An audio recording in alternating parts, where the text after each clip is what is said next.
Don't open that door, my son's housekeeper whispered, grabbing my wrist so hard I felt her nails. Please, Mrs. Eleanor. Not yet. You need to see this first, but you cannot let her know you're here. I had arrived 40 minutes early to my son's graduation dinner. 32 years old, a doctorate in hand, the first in our family to reach that milestone. And I had spent the entire drive over rehearsing my toast, adjusting the corsage I'd bought him, trying not to cry before I even walked through the door. My husband Gerald had been gone for 4 years.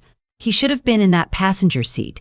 He should have been the one saying, "Calm down, Ellie, you gonna short-circuit the radio with all these happy tears?" But he wasn't. So I drove alone, talked to him anyway, and told myself that was enough. The housekeeper's name was Dora. She had worked for my son Daniel for 2 years. A quiet woman, mid-50s, always had a dish towel over her shoulder and a look on her face like she was carrying something heavier than laundry. I had never thought much about that look until right now, standing in Daniel's hallway, her hand around my wrist and her eyes wide with something I can only describe as controlled fear. "Dora," I said slowly, "what is going on?" "Come with me," she said, quietly.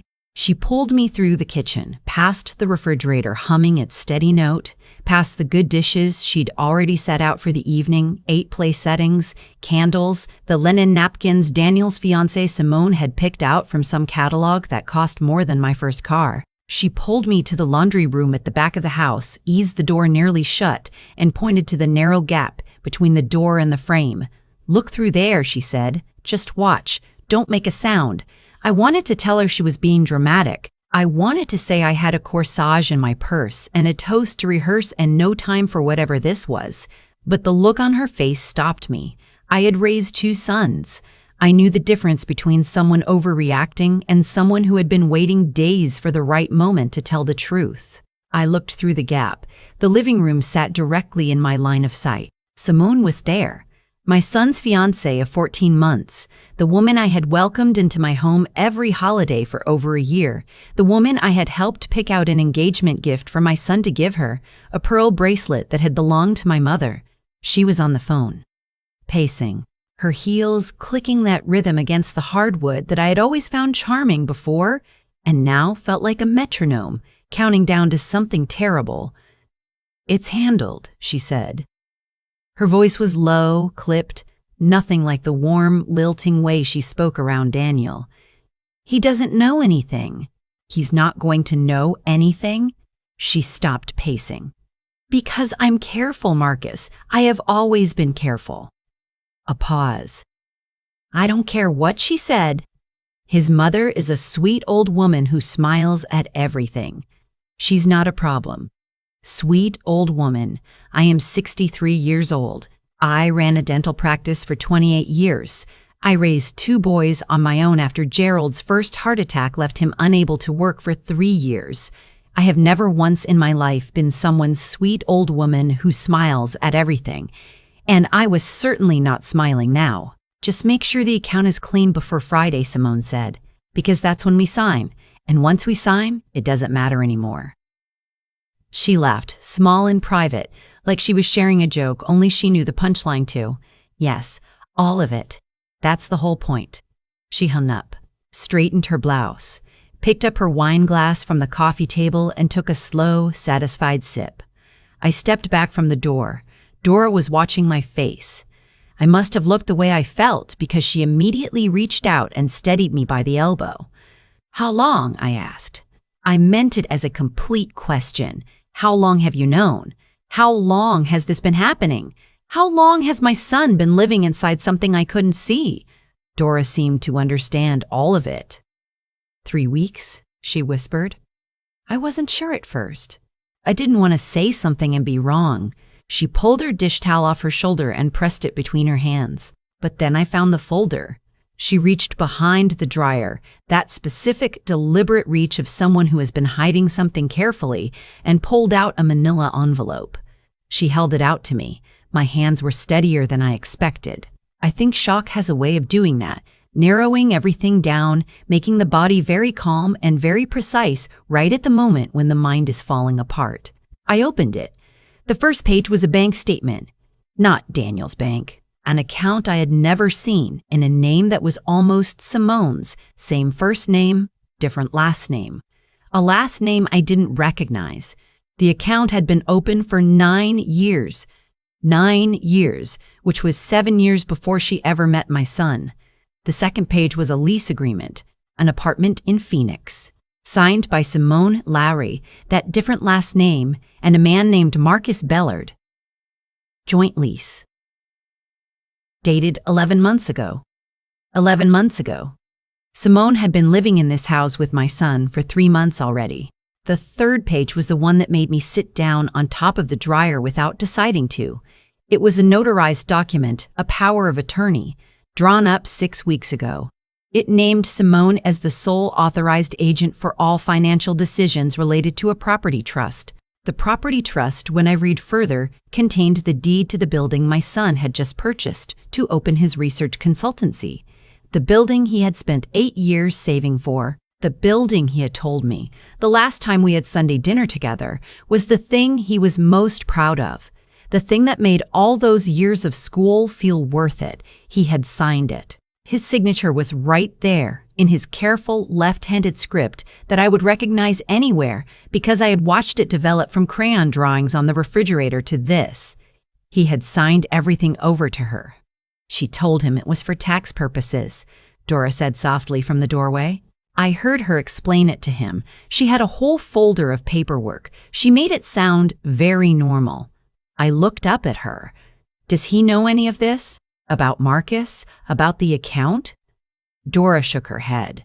He thinks Marcus is our cousin. He's met him twice. Holiday dinners. I sat there for a moment with the documents on my lap and the sound of Simone's heels starting up again in the living room. That steady click-click. And I thought about my son. I thought about the way he had looked the night he called to tell me he'd met someone. Genuinely met someone, he'd said, like he'd been searching for a while and hadn't told me. I thought about the way he'd looked at Simone at Christmas. That particular kind of attention that meant he wasn't performing happiness, he was actually feeling it. I thought about the toast I had rehearsed in the car. Your father would have been so proud. You did everything right. I put the documents back in the envelope. I handed it to Dora. Put this somewhere she won't find it, I said. Not behind the dryer, somewhere better. Dora nodded. And don't tell her I was here yet. I went back through the kitchen. I let myself out the side door. I sat in my car in Daniel's driveway for 11 minutes. I watched the clock, and I thought through every possible version of what happened next. I could walk back in there and confront her directly. I had done harder things, but I would have no backup, no witness, and she had already told Marcus that his mother was not a problem. She had a contingency for me built right into her vocabulary. She would deflect, she would charm, she might even cry, and by the time Daniel arrived home, I would be the difficult mother who ruined his graduation dinner, and she would be the patient, wrongly accused fiancé. I could call Daniel right now. Tell him everything in the parking lot of his own home 40 minutes before his own party. Hand him a document he had signed without understanding and watch the best night of his life turn to ash before it started. Or I could walk back into that house, smile at Simone with every muscle in my face, eat the dinner she had arranged, and wait. Wait for the right moment. Wait for the moment when Daniel could hear this as clearly as possible, with as little noise around it as I could manage. I chose the third one. It was the hardest. I want to be honest about that. Every minute of that dinner was the hardest thing I have done since I sat in a hospital room and held Gerald's hand while the machines made their final sounds. But I did it. I sat at that table. I ate the salmon Dora had prepared. I toasted my son and meant every word. I hugged Simone and felt her arms go around me, and I did not flinch. She whispered in my ear, "He's so lucky to have a mother like you." I said, "And I'm so glad he found you." We were both lying, but only one of us knew that yet. After dinner, Daniel walked me to my car. It was the moment I had been building toward all evening, just the two of us, the night air cool, his hand on the roof of my car the way Gerald used to stand, and I thought, now But I looked at his face. He was happy. Genuinely, completely happy, the way I hadn't seen him since he was maybe 12 years old, and the world was still mostly good and surprising. He was holding his graduate certificate in one hand, and he kept glancing down at it like he couldn't quite believe it was real. I hugged him. I held on a moment longer than usual. "Mom," he said, laughing a little, "you okay?" "I'm wonder," I said. "I'm so proud of you." I drove home. I sat at my kitchen table until midnight. Then I called my younger son, Robert, who is an attorney. I want to explain something about why I waited, because I know what some people will think. They will think a real mother would have burst through that laundry room door the moment she heard that phone call. They will think a real mother would have flipped the dinner table, thrown the documents in Simone's face, and let the evening explode into whatever it needed to explode into. Maybe. But I had no idea yet how deep this went. I had one conversation through a door and 3 documents in a manila envelope. Simone had clearly done this carefully and for a long time. If I moved too fast, made too much noise, gave her any warning at all, she had access to everything my son had built. She could move faster than I could catch her. I needed to be smarter than my anger. That was the choice. It is always the choice that costs the most. Robert came over at 7 the next morning. He went through the documents at my kitchen table while I made coffee, and I watched his face make the same progression mine had, careful attention, then the small tightening around his eyes that meant he understood, then the long exhale. "The power of attorney is real," he said. "Daniel signed it. That's the problem." He set the page down. "She can't just empty the trust. There are still procedural steps. But if she and this Marcus character are coordinating and they move before we can get a petition filed to have this revoked, what do we need?" I said. "We need Daniel to understand what he signed, and we need him to want to revoke it." He looked at me. "Has he said anything? Any doubts about her at all?" I thought about it. Really thought. Every dinner, every phone call over the past 14 months, he mentioned once that she seemed distracted around money conversations. He thought she was just anxious about finances. He thought it was something from her childhood. Robert pressed his lips together. "She's good." "Yes," I said. "She is." We had 4 days before the Friday Simone had mentioned on the phone, the day she said once we sign, it doesn't matter anymore. Robert started the legal process quietly. He contacted a colleague who specialized in fiduciary fraud. I did something smaller but just as important. I started writing down everything I remembered, every conversation, every detail Simone had ever shared about her life that I could now look at differently. The cousin Marcus, the apartment lease, the bank account with a different last name, the different last name. That was the thread I kept coming back to. I had been introduced to her as Simone Cartier. Every document of Daniel's had her as Simone Cartier, but the lease, the bank account, Simone Valeri. I gave Robert that name. He gave it to his colleague. What came back 2 days later was worse than I had expected, and I had expected something bad. Simone Dallery had filed for bankruptcy 7 years ago under circumstances that included a civil fraud complaint from a former employer, a real estate investment firm. The complaint had been settled out of court. The name Simone Cartier appeared nowhere in any public record prior to 6 years ago. The Social Security number attached to Simone Cartier's identity did not match the one on the bankruptcy filing. She was not who she had told my son she was. She was not who she had told any of us she was. I called Daniel on a Wednesday morning.